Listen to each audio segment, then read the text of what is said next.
Hello students, मैं तौफीक खान आपका अपनी क्लास में बच्चों बहुत बहुत स्वागत करता हूं। बच्चों, आज की हम अपनी इस क्लास में मानव के हृदय के संबंध में पढ़ाई करने वाले हैं।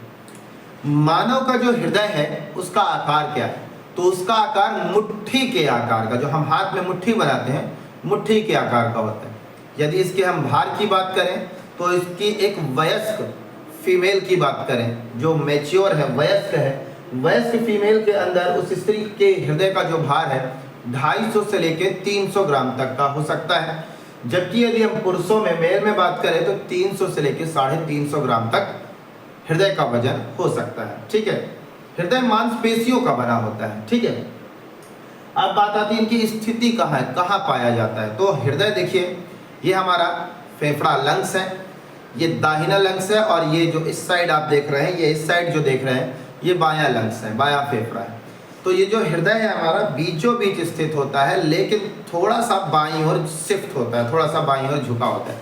अगर मैं बात करूं तो हृदय का जो कुल भार है उसका 20% भाग बाएं फेफड़े की तरफ होता है, बाकी 80% भार दाएं फेफड़े की ओर होता है। मैंने बना रखा है। ठीक है, थोड़ी थोड़ी जानकारी और हम लोग बढ़ाते हैं। ठीक है बच्चों, में इसमें कुछ टर्म्स लेके आता हूँ, वो ध्यान से सुनिए। धमनी एक शब्द है, धमनी। मैं महाधमनी की बात नहीं कर रहा हूँ, धमनी की बात कर रहा हूँ, केवल धमनी।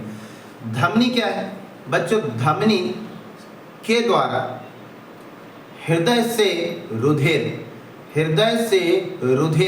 शरीर के विभिन्न अंगों में पहुंचाया जाता है और वो रुधिर शुद्ध होता है। इसके बाद एक शब्द आएगा सिरा। मैं सिरा की बात कर रहा हूँ। ठीक है, खाली सिरा की बात। तो सिरा क्या है? सिरा के द्वारा विभिन्न अंगों से रुधिर को हृदय तक लाया जाता है और वो रुधिर अशुद्ध होता है। ठीक है, अब आगे ये मैंने एक डायग्राम बना रखा है। इस डायग्राम को मैंने एक रफली तौर पर तैयार किया है। यदि आप इसे एग्जाम में चाहें तो बना सकते हैं, और अगर स्टैंडर्ड लेवल का भी फिगर बनाना चाहते हैं तो मैं इसी वीडियो में साइड में उस फिगर को चस्पा कर रहा हूं, आप देख लीजिए। तो ठीक है, आपने देखा, आप उस फिगर को बना लीजिएगा या तो इसे बना लीजिएगा। तो चलिए बिना देरी किए हुए ये देखिए, हमारा ये हृदय की एक जो संरचना आप देख रहे हैं, ये पूरी इस प्रकार, इस हृदय की संरचना के बीच में एक इस प्रकार की खांच दिखाई देती है जिसे पट कहते हैं। क्या बोलते हैं? पट। पट का काम क्या होता है बेटा? ये दाएं आलिंद यानी दाएं हिस्से को और बाएं हिस्से को पृथक करने का कार्य करता है। ठीक, अब इस संरचना में मध्य में भी आपको एक इस प्रकार की खांच दिखाई देगी, और ये खांच बीच में बच्चों छिद्रित होती है, बीच में छिद्रित होती है, लेकिन ये छिद्र बंद रहते हैं। अब ये जो छिद्र है, इस साइड वाला छिद्र, ये ट्राइकस्पिड वाल्व कहलाता है, जो 3 परतों से मिलकर बना होता है। जबकि ये दूसरी ओर बाईं ओर ये जो आप देख रहे हैं, यहाँ का जो ये छिद्र है वो बाइकस्पिड वाल्व यानी 2 परतों से मिलकर के बना वाल्व है। ये बंद रहते हैं, ये बंद रहते हैं। खुलते कब है? जब दाएं आलिंद में रुधिर भरने लगता है तो आयतन और प्रसार बढ़ने के कारण ये छिद्र खुल जाते हैं, रुधिर दाएं निलय में प्रवेश कर जाता है। सेम इसमें भी है, बाएं आलिंद में जब रुधिर भरने लगता है तो आयतन प्रसार के कारण ये बाइकस्पिड वाल्व खुल जाते हैं और ये नीचे आ जाता है। अब इस पट का, इस खांच का क्या काम है? ये दाएं आलिंद और दाएं निलय में भरे रुधिर को बाएं आलिंद और बाएं निलय में मिलने से रोकता है। बीच वाली खांच क्या करती है? ये जो आलिंद वाले हिस्से हैं और निलय वाले हिस्से हैं, इन दोनों को सेपरेट करती है, अलग करने का कार्य करती है। ऊपरी हिस्सा वो आलिंद है, नीचे वाला हिस्सा जो है वो निलय है। मानव के हृदय में 4 चैम्बर यानी 4 कोष हैं या 4 भाग हैं। ऊपरी ये दोनों भाग जो देख रहे हैं, इसे दायां आलिंद, ठीक उसे बगल में बायां आलिंद कहते हैं। इसे दायां निलय, उसे बायां निलय कहते हैं। क्लियर है बच्चों? मैं पहले आपको संरचना बताता जा रहा हूँ। ये मैंने लंग्स बना रखे हैं।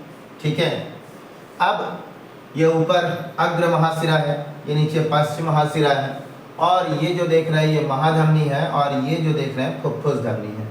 फुफ्फुस धमनी देखिए यहाँ से ऐसे गई है और ये 2 धमनियों में टूट गई है। एक अशुद्ध रुधिर को लेके पहुंच जाएगा इस फेफड़े में, दूसरी फुफ्फुस धमनी अशुद्ध रुधिर को लेके पहुंच जाएगी यहाँ पर। क्लियर है? अब हम देख रहे हैं, मैंने एक एरो बना रखी है। जब रुधिर हमारा प्योर हो जाता है, शुद्ध हो जाता है, तो वो शुद्ध रुधिर वापस फिर या कहाँ पहुँचता है? फुफ्फुस शिरा के माध्यम से होते हुए बाएं आलिंद में भर जाता है। यहाँ से भी रुधिर जब शुद्ध होगा तो ये शुद्ध होने के बाद हृदय के पीछे एक ट्यूब होगी, जैसे मान लीजिए हृदय है, ठीक है, तो मान लीजिए हृदय की संरचना को मान लीजिए ये हाथ जैसा है, हाथ, ये हाथ जैसा है, ठीक है, तो ये फेफड़ा इधर फेफड़ा होगा, इधर फेफड़ा, तो ये जब रुधिर शुद्ध करेगा तो ये पीछे से एक ऐसी ट्यूब आएगी ये, और यहाँ से वो ट्यूब निकलेगी और वो पूरा का पूरा रुधिर ला करके बाएं आलू में भर देगी, ठीक है। तो यहाँ से भी रुधिर जाने की व्यवस्था है और यहाँ से भी रुधिर आने की व्यवस्था है, और वो रुधिर आता कैसे है? फुफ्फुस के माध्यम से, फुफ्फुस शिराओं के माध्यम से। फुफ्फुस शिरा में सदैव शुद्ध रुधिर बहता है जिसे HbO2 ऑक्सीकृत हीमोग्लोबिन कहते हैं, जबकि फुफ्फुस धमनियों के माध्यम से अशुद्ध रुधिर फेफड़ों पर पहुंचाया जाता है। अशुद्ध रुधिर को कार्बोक्सिलिक हीमोग्लोबिन कहा जाता है। क्लियर है बच्चों? तो चलिए आगे की ओर बढ़ते हैं, ध्यान से देखिए क्या होता है, कैसे इसके बारे में आप बताएंगे। मनुष्य के शरीर में जो अशुद्ध रुधिर है वो अशुद्ध रुधिर अग्र महाशिरा के द्वारा दाएं आलिंद में भर जाता है।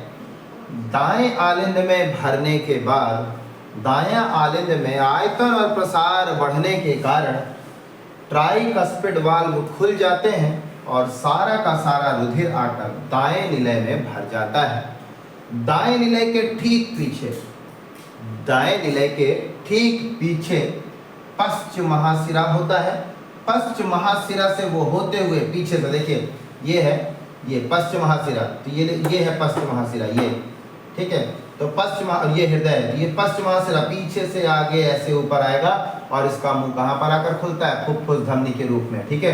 तो पश्च महाशिरे से होते हुए रुधिर कहाँ पर प्रवेश करता है? फुफ्फुस धमनियों में प्रवेश करता है, और फुफ्फुस धमनियाँ दो भागों में विभक्त होती हैं, और फुफ्फुस धमनियों के द्वारा अशुद्ध रुधिर अपने अपने फेफड़ों की ओर पहुंच जाता है, और फेफड़ों में जब रुधिर पहुंचता है तब अशुद्ध रुधिर HbCO2 में पाया जाने वाला हीमोग्लोबिन पृथक हो जाता है और कार्बन डाइऑक्साइड मुक्त हो जाती है, तथा वापस श्वसन के दौरान जो ऑक्सीजन गैस ली जाती है वो वापस हीमोग्लोबिन से क्रिया करके HbO2 यानी शुद्ध रुधिर में परिवर्तित होकर फुफ्फुस शिराओं के माध्यम से बाएं आलिंद में भर जाता है, जो कि शुद्ध रुधिर होता है। यहाँ पर भी क्रमशः धीरे धीरे आयतन और प्रसार बढ़ने के कारण बाइकस्पिड वाल्व, यानी जो दो परतों से मिलकर बना है, बाइकस्पिड वाल्व खुल जाते हैं, और खुलने के बाद पूरा रुधिर आके बाएं निलय में भर जाता है। बाएं निलय के